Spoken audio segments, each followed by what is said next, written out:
Heimerdinger might be my least favorite part of Arcane, and he might genuinely be the worst written character in the show.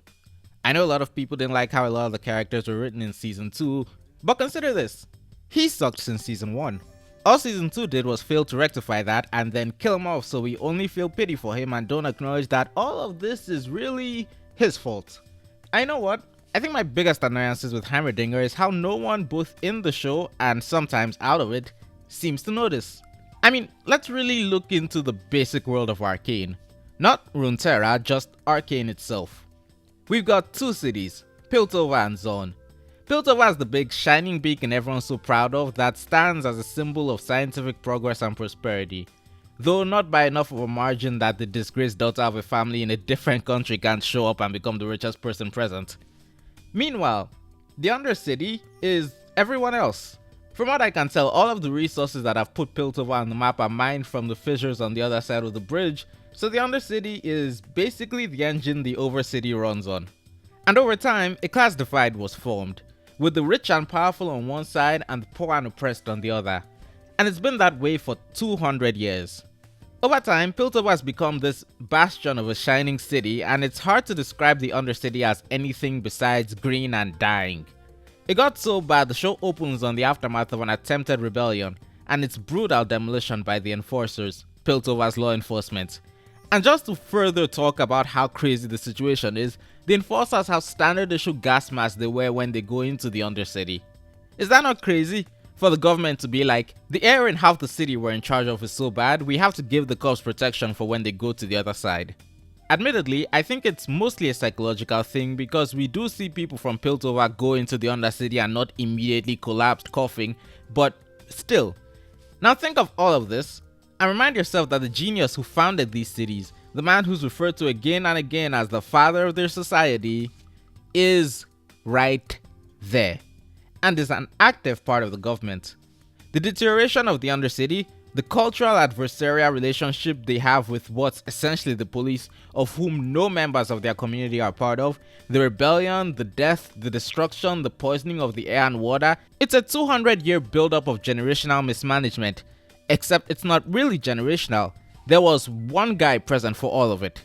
Now, when I describe that, with no context, it probably sounds like I'm describing some despotic inhuman king living in luxury while oppressing the weak. But I'll admit, that's not what Heimerdinger is. What he is might be worse depending on your perspective. Because he's not malicious, he's ignorant.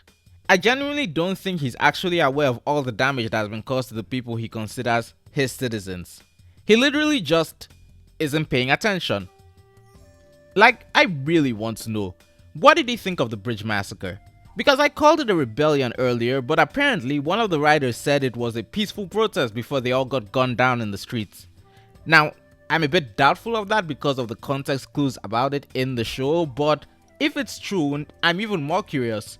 I would pay to see the council meeting that happened immediately afterwards. You know the Grey? The thing so bad it's used as tear gas in the current show? It took until Caitlyn's mom had her engineers do something about it for it to not be the standard thing the Zaunites were breathing. I genuinely think this scene at the end of season 1 is the first time this Yordle has been to the Undercity in decades, if not a full century. So his looks of horror and desire to help fill me with nothing more than frustration. These are the people he's been making decisions for.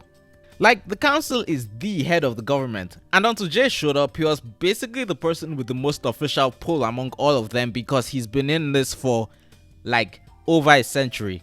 I'm not gonna discount the actions of all the other characters like Silco, the guy some people seem to think is some heroic revolutionary for some reason, or Caitlyn and her stint as a dictator, but it all starts with him. And normally, I wouldn't call this bad writing. It's all good stuff that ties into his nature as an immortal that moves too slow for humans. The problem is that no one in the cast seems to realize this. There's a lot of talk about whether or not Jace was right to kick him off the council, but the fact that that's what it took for him to open his eyes makes it hard for me to think it wasn't a good thing. But it has to be a bad thing, because he was right about magic, right? The problem with Heimerdinger is that he's written to only be considered a factor in one plotline, the Hextech plotline. His opinions are centered around that, and the characters in the story view him only in the context of his intelligence and not his political position, When it comes to Hextech, his role as a flawed leader who thinks on his own time scale as opposed to humans, but also has great knowledge of the true dangers of magic makes him great. But when it comes to Zaun, you think he'd never been involved in the place. Don't believe me? Look at the scene where he and Echo break into Jace's office and pay attention to how much they don't talk about the council getting blown up or Caitlyn's actions in Zaun, which must have been happening for like a week beforehand. And like, yeah, why would they ever talk about that? Heimerdinger's just a professor who wants about Hextech. It's not like he's ever been a politician on the council who's had to make decisions about the city. As I'm recording this now, I'm starting to wonder, in the scene where Grayson is told by the council to flood the Undercity with enforcers to look for the children who blow up a building, was Heimerdinger even in the scene?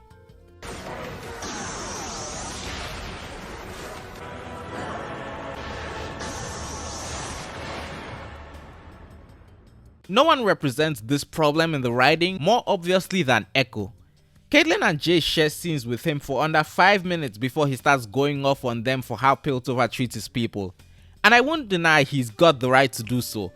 But when he meets the father of Piltover, who's had more influence and time than Kate and Jace combined 100 times over, he treats him like he's some sort of random professor he can easily trust. When, frankly, I think if you realistically scaled Echo's hate, Heimerdinger is the only person from Piltover who has a chance of being higher than Silco.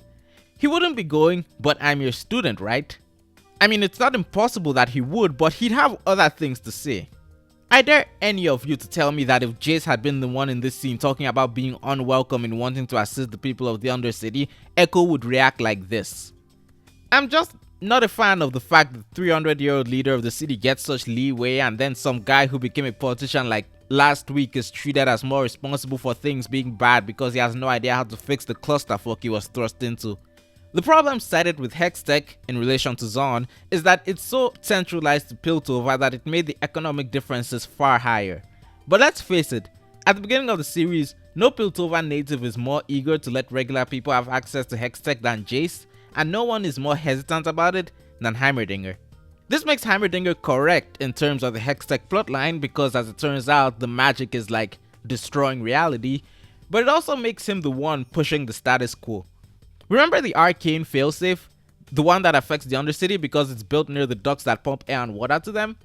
It feels out of character that Jay signed off on that, but I can imagine he was just not aware of the pipes and thought everything was safe. It's definitely out of character for Victor signed off on that. But honestly, when I consider everything else, it's kind of completely in character Heimerdinger signed off on that, even though there's no way he wasn't aware of the pipes and he himself is scared of what magic could do. But Jace is the one getting called out for his ignorance while the Yordle toddles around in the background like he wasn't involved. And you know, fans do it too. I think it's because the guy is the size of and looks like a cute puppy, but people really ignore his role to focus on the human characters. Which I guess makes sense. We don't have nigh immortal politicians in the real world, so it makes things like Jace's ignorance and Caitlyn's dictatorship feel more real. But still, like, yes, it's crazy that the first idea Jace had for using Hextech to help the Undercity was making it easier for them to work in the fissures, but at least he wanted to help and had some form of an idea of how to do so. You would think acknowledging that the lives of the people there are hard wouldn't be such a high bar to set, but here we are. Real talk, I think Jace is the only counselor in the show that has ever been to the Undercity, and his first visit as a counselor resulted in him walking away thinking, we are not equipped to deal with this. So many people talk about the alternate universe we see being better and argue over whether it's so good because Vi died or because Jace never got to invent Hextech because he probably killed himself after Vi died. And I'm like, guys, who do you think the politicians are? Hextech is only like 7 years old. If anything, this universe is Heimerdinger being replaced by someone who's actually aware of the problems they face makes more sense as the reason that things changed. But the show never acknowledges that because he's too busy in Zaun being a musician. After watching that episode, I can't help but think the show is actively trying to make sure we don't think of him in the context of the Undercity sucking, to the point of not acknowledging that even in the alternate universe, he would have the most power to make it not suck. Also, another big change is that Silco and Vander clearly made up before Shimmer really became a thing. Silco doesn't have any of the effects of his drug injections. Do you seriously think that this Silco would change his plans because Vi died before he could try to kill her? Maybe I come off as defensive when it comes to Caitlyn and Jace. I'm not even that big a Caitlyn fan. They do deserve some of the shit they get, even if it feels people are actively rewriting the series to hate on them. But there's something about them somehow becoming the sole faces of Piltover and oppression over any other character that rubs me the wrong way. Caitlyn and her fans wish she had this guy's PR. Now I reiterate, I don't think Heimerdinger is malicious. I think he's an excellently written example of how ignorance and time can slowly build up until you turn around and see, oh shit, we're hurting people. But the show bends over backwards to not really acknowledge it to the point where it starts affecting how the other characters are written, and the whole thing only suffers for it. Shout out to my patron, A. These are my thoughts on the Yordle though. What are yours? Tell me down in the comments below, and while you're at it, hit the like button and subscribe for more content. Thank you, and good day.